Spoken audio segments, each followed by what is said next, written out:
Halo teman-temanku semuanya, apa kabar? Semoga sehat-sehat ya.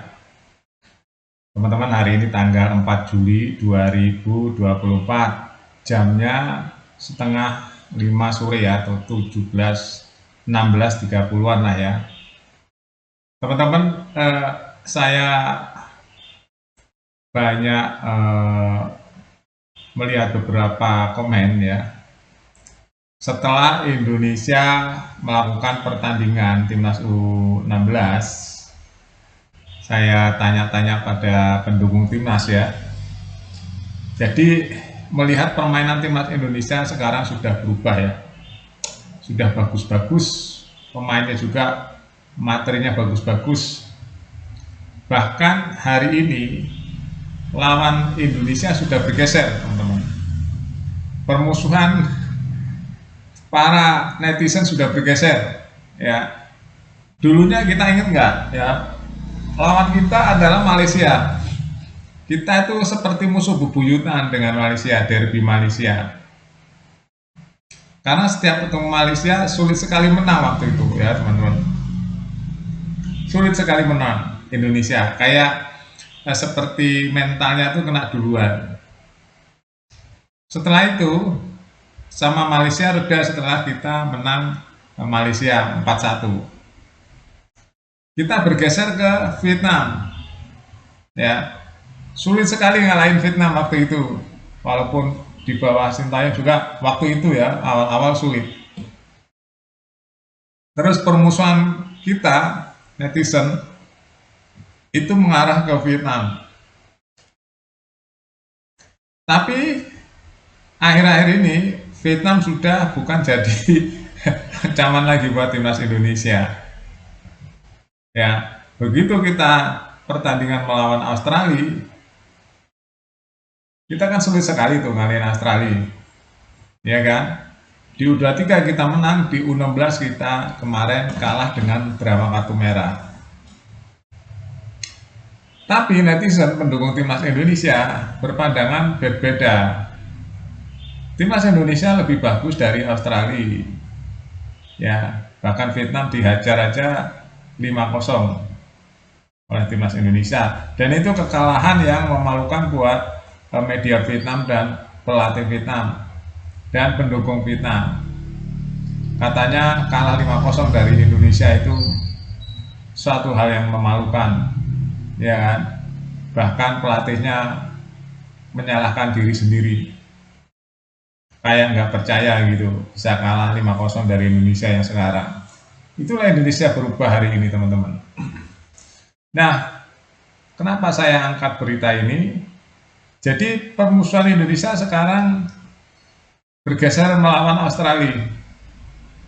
Ya, karena statement ketum PSSI yang menyemangati anak-anak U16 tegakkan kepala, kita sudah bermain bagus, ya kita balas nanti di bulan Oktober di kualifikasi Piala Asia, teman-teman. Nah, itu yang membuat pergeseran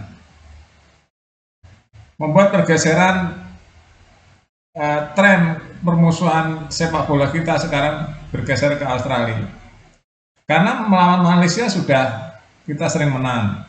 Melawan Vietnam selama ini susah, kita udah menang 3 kali berturut-turut, 4 kali dengan U16 ini. Menangnya telak dan mudah lagi. Jadi Vietnam hari ini bukan ancaman lagi buat timnas Indonesia, teman-teman. Kan dulu kita kalau melawan Vietnam, wah terasa sulit sekali menangnya. Ya, sulit sekali melawan Vietnam waktu itu ya, beberapa tahun yang lalu ya. Ya 2 tahun yang lalu lah, 1 tahun yang lalu, sulit sekali. Bahkan di kandang sendiri pun sulit.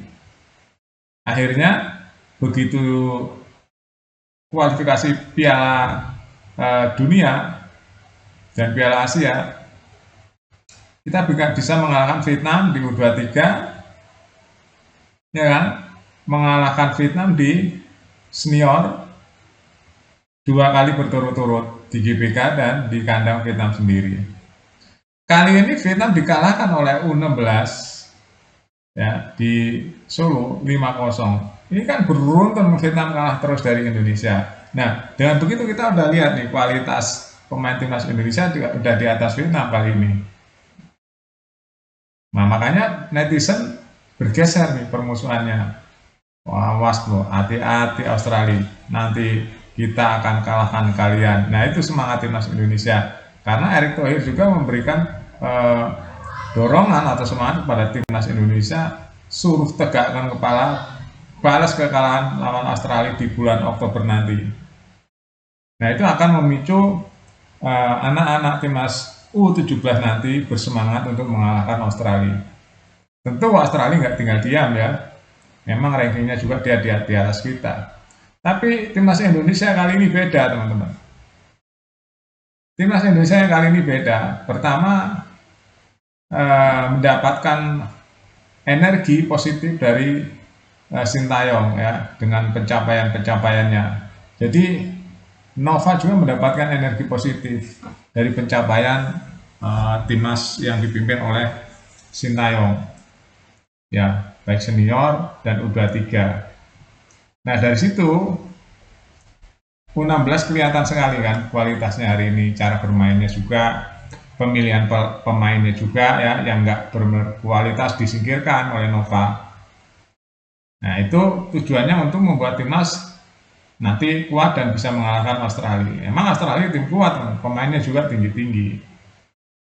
Ya, pemainnya juga tinggi-tinggi. Tapi Indonesia negara yang penduduknya banyak, pencinta bolanya banyak, ya, dan ketum PSSI-nya juga berkualitas dan dia tahu memandang timnas itu seperti apa. Akhirnya, ya dengan kemampuannya dia membentuk timnas Indonesia akan menjadi lebih kuat lagi.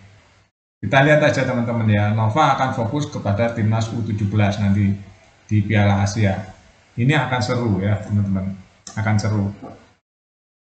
Makanya kita tunggu sekarang permusuhan kita bergeser bersama atau bergeser dengan Australia permusuhan ya sepak bola Indonesia. Karena targetnya untuk mengalahkan tim-tim kuat, salah satunya Australia.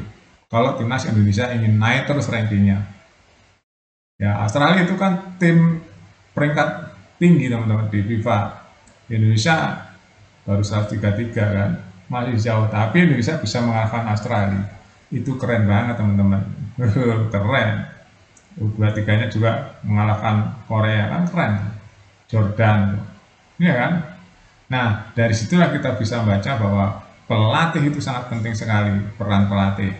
Selain materi, peran pelatih adalah sangat penting ya. Walaupun Nova kalah di U16, tapi itu karena ada drama 10 pemain ya, kena kartu merah 1. Jadi wajar kita kalah. Di sepak bola kalau 10 pemain dalam waktu panjang itu berat teman-teman. 10 pemain dalam waktu pendek nggak apa-apa. Nah ini 10 pemain dari babak pertama pertengahan. Sudah 10 pemain sampai full time ya babak kedua, itu berat. Kalah 3-5 itu wajar aja dengan 10 pemain ya. Oke, itu saja teman-teman. Jadi Indonesia sekarang lawan utamanya adalah Australia. Kita tunggu saja nanti pertandingan di bulan Oktober U17 kualifikasi Piala Asia. Yakin Indonesia bisa mengalahkan Australia. Sampai jumpa.